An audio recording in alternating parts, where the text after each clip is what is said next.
본문의 말씀을 가지고 가정의 행복은 만드는 것입니다 라고 하는 제목으로 말씀을 나누려고 합니다. 가정의 달을 보내고 있습니다. 과연 우리 가정은 더 잘 돼가고 있는가 하는 거죠. 그리고 행복하다고 느끼고 있는가 하는 거죠. 사실 모든 일이 그렇지만 가정도 그냥 되지 않아요. 행복해 하려고 하는 기대감이나 또 그만큼 꿈을 꾸면 거기에 따르는 대가도 치러야 되고 수고도 있어야 하고 애를 써야만 하는 것이 그게 가정의 모습입니다. 결국 말씀으로 세워진 가정이기 때문에 말씀으로 돌아가야만 하는 것인데, 오늘 성경은 그 말씀 우리에게 주시면서 이렇게 살아라고 하면서 행복한 가정을 만들어내는 그 말씀들을 우리에게 지금 말씀하고 있는 거예요.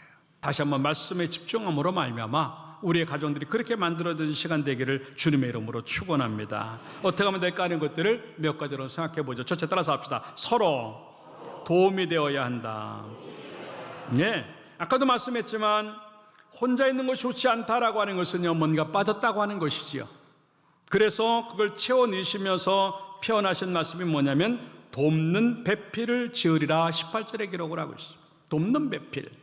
여기서 돕다고 하는 것은요, 약자가 강자를 돕는 상황입니다.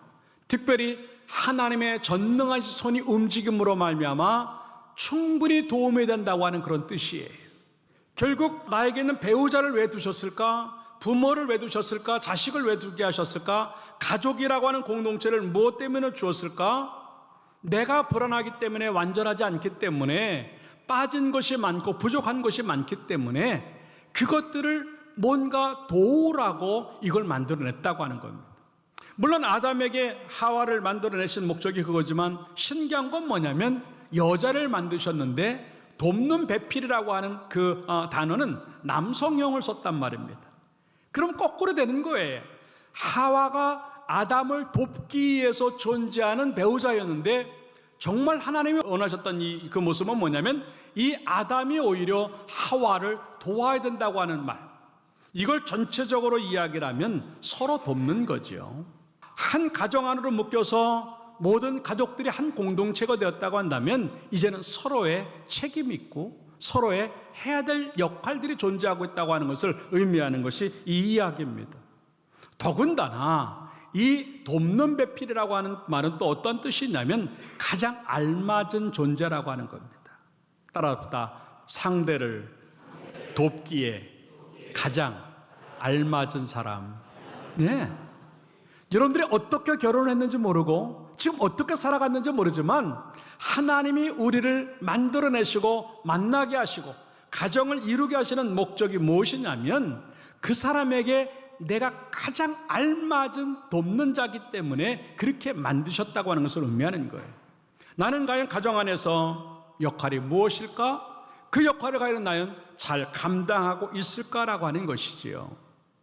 어찌 보면 이 돕는 것들로 인해서 상대의 부족함들이 채워지고 상대에게 빠진 것들이 다시 한번 메꿔지고, 그리고 어찌 보면 상대가 가지고 있는 가장 좋은 것들이 드러날 수 있겠는가 하는 것을 보여주는 그런 이야기들입니다. 나는 역할을 잘 감당하고 있는가? 그리고 그 역할로 인해서 상대방이 도움을 얻고 힘을 얻는가 하는 거예요. 설사 아까도 얘기했지만 세상적인 조건이 밀리고 어떤 그 환경적인 것들이 밀린다 할지라도 상대가 나를 쳐다볼 때 든든해하는가 하는 거죠. 난 아버지만 보면, 난 어머니만 보면 너무 든든해요. 난 당신만 보면 버팀목인 것 같아. 난 당신만 보면 의지가 돼. 난 당신만 보면 힘이 나. 그런 모습들이 우리 가운데 얼마나 존재하는가 하는 거죠. 이것이 바로 상대를 채워주려고 하는 헌신과 희생에서 나오는 것인데 우리는 그걸 놓치고 있어요. 나만 생각하는 나. 내가 지금 아픈데, 내가 지금 힘든데, 내가 지금 없는데, 내가 지금 문제가 있는데, 그러다 보니까 우리는 상대를 생각하는 여유가 없는 거예요. 결국 그런 가정은 각자 살 수밖에 없고 역할이라는 것이 존재하지 아니하고 그냥 사는 거예요.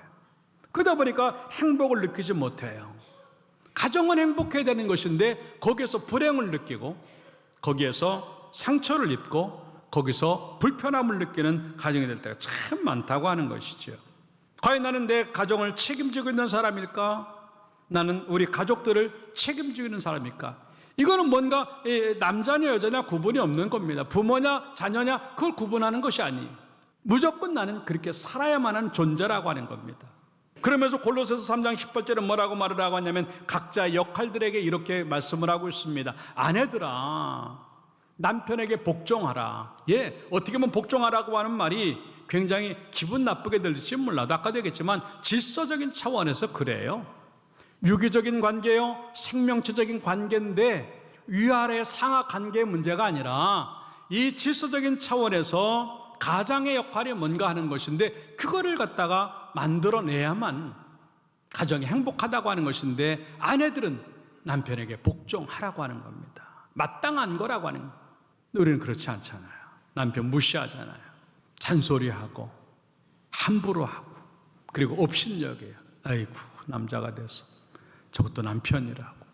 그럼 업신여기지 말아요. 어떠한 상황이 돼도 그 믿는 자의 도리가 아닙니다. 잔소리로 절대로 남편 만들지 못해요. 그렇기 때문에 잔소리보다는 그 남편이 가지고 있는 장점들을 끌어낼 수 있는 그 가지고 있는 가장 좋은 것들을 발견해서 끌어낼 수 있는 그런 안목이 필요한 것이고 그리고 그 사람의 필요를 자꾸 찾아내어줘서 내가 자꾸 도와주려고 그러고 그리고 힘을 주려고 했을 때 어찌 보면 그런 긍정적인 것들이 훨씬 더 효과를 낼 수 있다고 하는 것들을 얘기하는 그런 모습이지. 그러면 아내만 그럴까요? 아니라고 하는 거죠. 19절에 가서 보면 남편들아 아내를 사랑하며 괴롭게 하지 말라라고 하는 겁니다. 네, 내 아내가 지금 무엇 때문에 눈물을 흘리는지 무엇 때문에 속상해하는 건지 어찌 보면 돈보다도 집보다도 외제차를 사는 것보다도 보석을 내주는 것보다 훨씬 중요한 것들이 많다고 하는 거죠. 그런데 그 중에 하나가 뭐냐면 괴롭게 하지 말라 하는 겁니다. 아내가 싫어하는 것을 멈추는 겁니다.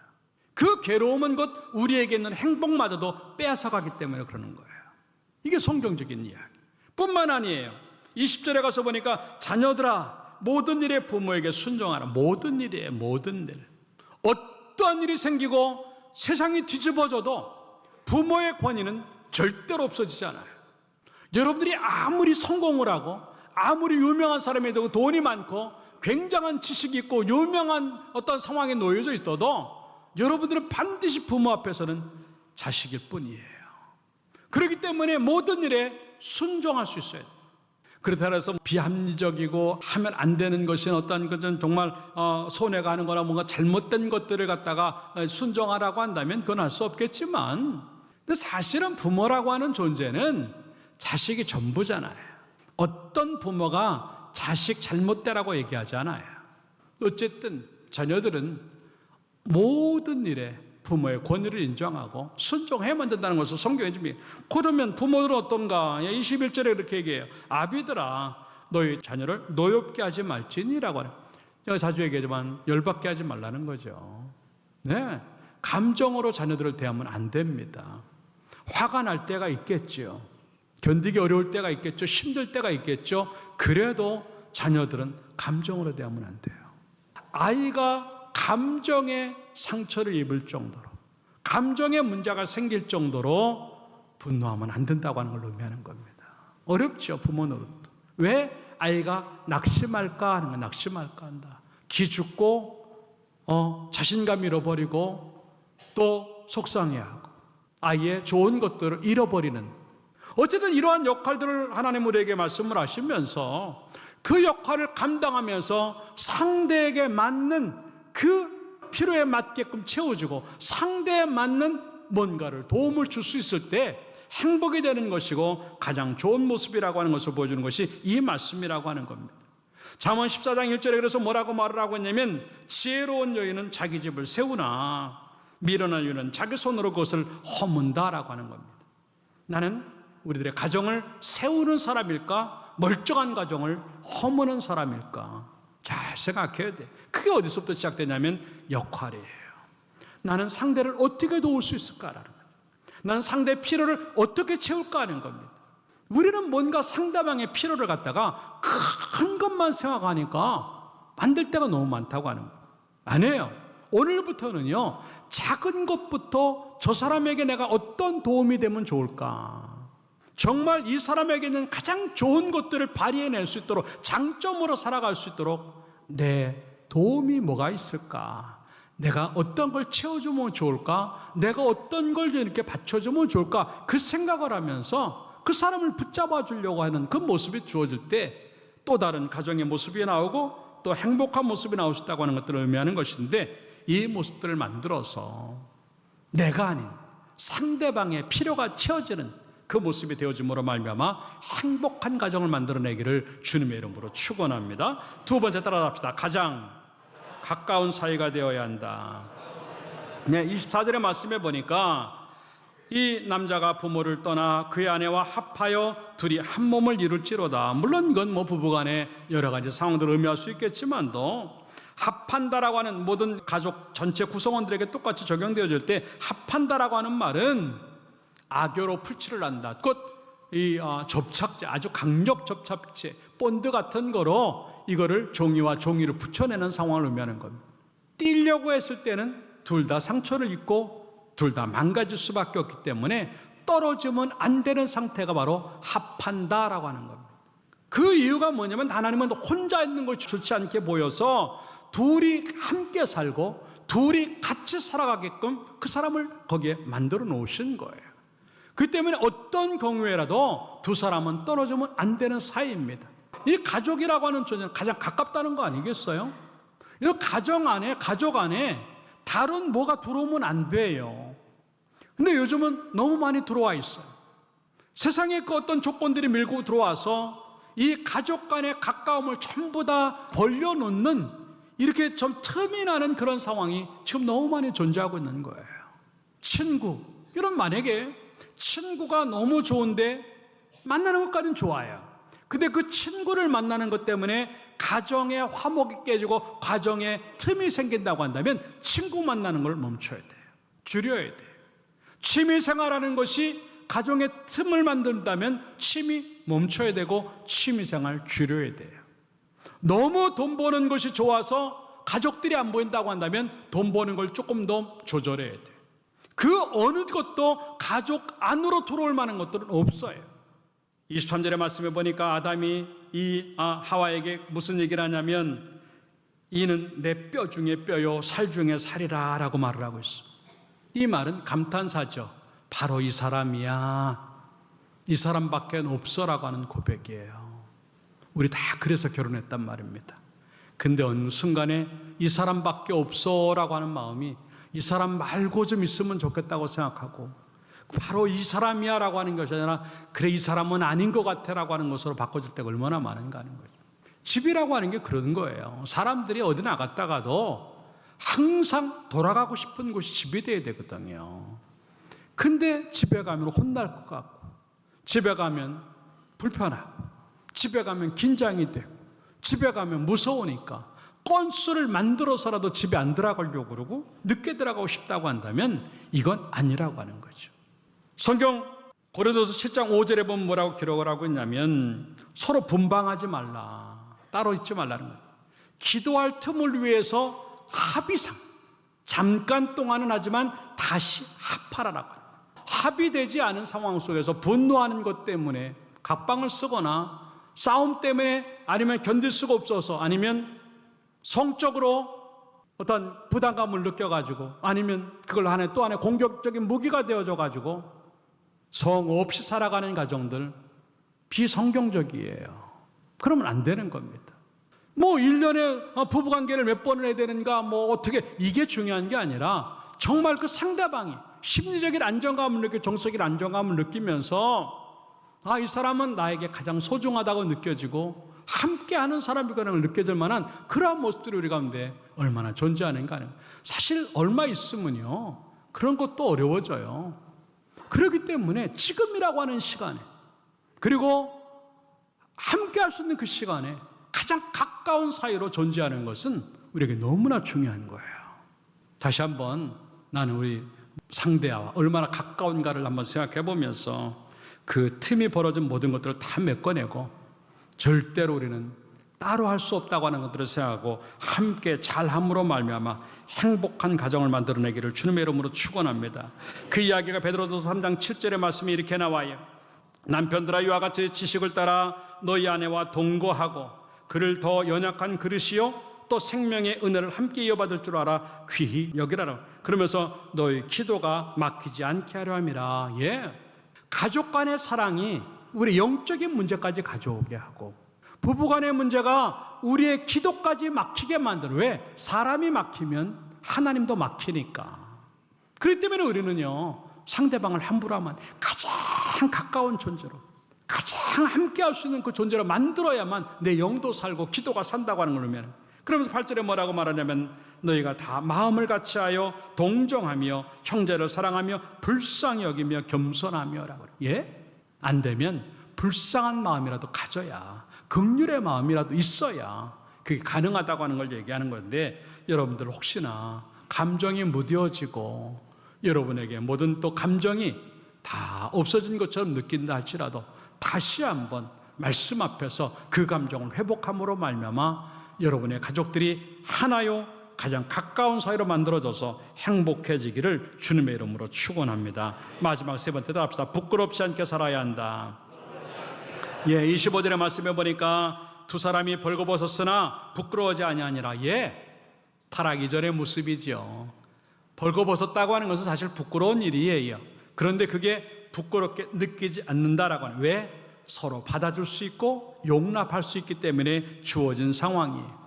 그걸 나쁘게 보거나 부정적으로 보지 않기 때문에 존재하는 것이, 이게 인정함이에요. 이게 상대방에 대한 배려고 상대방을 품고 가는 그 모습이 거기에 있다고 하는 겁니다. 누구에게나 다 실수가 있어요. 근데 그 실수가 가정에서조차도 존재할 수 없게 만들고 가정 안에서도 함께 할 수 없도록 만든다고 한다면 그게 무슨 가족이겠는가 하는 거죠. 물론 속상하지요. 물론 걱정이 되죠. 너무 많은 걸 잃어버리고 너무 많이 사고를 치고 너무 많은 것들을 빼앗기니까 견딜 수 없지요. 그럼에도 불구하고 용서해 주려고 하는 마음, 사실 용서라고 하는 게 다른 이야기가 아니에요. 그 사람에게 또 한 번 기회를 주는 게 용서예요. 용서 안 하면 여기서 끝이에요. 근데 내가 용서하고 용납한다고 하는 것은 한 번만 더 기회를 준다고 하는 거예요. 그런데 또 실수를 하죠. 그 순간에 또 용서가 이루어지면 또 한 번 기회를 또 주는 거예요. 그럴 때 가족이 산다고 하는 거죠. 나는 과연 그 사람들을 용납할 수 있겠는가 하는, 물론 그러한 용서가 있기 때문에 나는 함부로 살아도 되고 그런 용서가 있기 때문에 나는 잘못을 하고 살아도 된다는 것을 의미하는 건 아니에요. 용서받은 사람 쪽에서는요, 책임을 가지고 다시 실수 안 하려고 몸부림쳐야 돼요. 여기서 부끄럽지 않다고 하는 말은 바로 그런 얘기라는 건데, 베드로전서 4장 8절에 그 말씀을 해요. 무엇보다도 뜨겁게 서로 사랑할지니 따라서 사랑은 허다한 죄를 덮느니라. 다 덮는 거예요. 근데 우리는 들춰내길 좋아하잖아요. 그것도 이 사건만 가지고 얘기하는 게 아니라 1년 전의 일을 또 끄집어내잖아요. 5년 전의 일을 또 끄집어내잖아요. 10년 전의 일을 또 당신이 그때는 당신 때문에 계속 들춰낸단 말입니다. 그게 상처거든요. 정 떨어지는 거거든요. 이제 그거 멈춰야 돼요. 그 사건만 가지고 얘기를 해야 되고, 그리고 그 사건을 가지고 충분히 얘기했다면 일단은 용서하고 품고 기회를 줘야 되는 거예요. 그리고 용서받은 사람은 다시는 안 그러려고 몸부림치는 거예요. 노아의 사건이 그거예요. 노아가 포도주를 먹고 취해서 옷을 다 벗고 잠이 들었습니다. 그것을 둘째 아들 함이 보았어요. 얼른 나와가지고는 그걸 들춰냅니다. 우리 아버지가 망령이 났나 보다고, 우리 아버지가 벌거벗고 자고 있다고. 근데 그 이야기를 들었던 이제 셈과 야벳은 아비의 하치를 보지 않으려고 뒷걸음질해서 그 아비의 모든 부끄러움을 다 덮어줍니다. 이거예요, 가족은. 그 결과 그 수치를 덮어줬던 셈과 야벳은 축복의 자손들이 되는 것이고, 그걸 들춰냈던 함은 저주의 자식이 되는 거예요. 가정의 축복과 저주가 어디에서 만들어지는가? 그 실수가 어느 정도 용납이 되어질까 하는 것이죠. 물론 여기서 부끄럽지 아니하다고 하는 말 중에 하나는 뭐냐면 정직하다고 하는 얘기입니다. 다시 말해서 감추는 게 없어야 되고 비밀이 없어야 돼요. 가족 간에는 들춰내도 괜찮은 상황, 들켜도 괜찮은 상황까지 가야지. 들키면 큰일 나는 일들을 만든다고 한다면 그거는요, 말씀대로 사는 게 아니에요. 그 책임을 내가 져야 된단 말입니다. 나의 망신이 가족의 망신이 되는 경우가 생긴다면 그걸 어떻게 하겠는가 하는 거죠. 그걸 막기 위해서 우리는 부끄럽지 않게 살아야 된다는 것을 보여주는 것이 그 이야기라고 하는 겁니다. 골로새 3장 13절에 그래서 뭐라고 말을 하고 있냐면, 따라합시다. 불만이 있거든 서로 용납하여 피차 용서하되. 예, 불만이 있을 수 있어요. 그런데 충분히 대화하고 용서해야 돼요. 그리고 나면 어떤 결과 주는 15절에 가서 오히려 이렇게 됩니다. 그 불만을 가지고 용서했을 때 따라서 합시다. 또한 감사하는 자가 되라. 예, 그래도 더 많은 손해 안 본 것, 그래도 더 많이 힘들어지지 않은 것에 대해서 감사하면서 다음 기회를 보는 그 모습이 이 모습이라고 하는 것을 보여주는 그거예요. 다시 한번 우리의 가정들을 돌아보면서 나는 얼마만큼 덮어주고 사는지, 나는 얼마만큼 그걸 들춰내고 사는지를 돌아보면서 웬만하면 덮어주고 품어주며 삶으로 말미암아 행복하다고 느끼고 상처가 되지 않는 여러분의 가정이 만들어지기를 주님의 이름으로 축원합니다. 결론적으로 말씀을 드립니다. 완벽한 가정은 없어요. 우리는 다 죄성들을 가지고 실수 많이 하는 사람들입니다. 그러나 몸부림쳐야 돼요. 가정이 만들어졌다 해서 행복이 저절로 뚝 떨어져 있는 것 아닙니다. 가정이 만들어졌다고 하면 그 행복은 지금부터 우리가 만들어가는 것인데, 하나님이 가정을 만드셨기 때문에 하나님의 방법으로만 이 가정은 행복을 만들 수 있다고 하는 것을 의미하는 것이, 서로 돕는 존재가 되어야 되겠고 가장 가까운 사람이 되어야 되겠고, 그리고 서로 용납하는 또 정직한 부끄럽지 않은 삶들 살아가는 그 모습을 만들어내므로 말미암아 때로는 희생이 되고 때로는 눈물이 되고 때로는 아픔이 될 수 있을지 몰라도 결국은 가정이 가장 행복한 공간으로 만들어지는 그러한 역사가 우리 가운데 주어지기를 주님의 이름으로 축원합니다.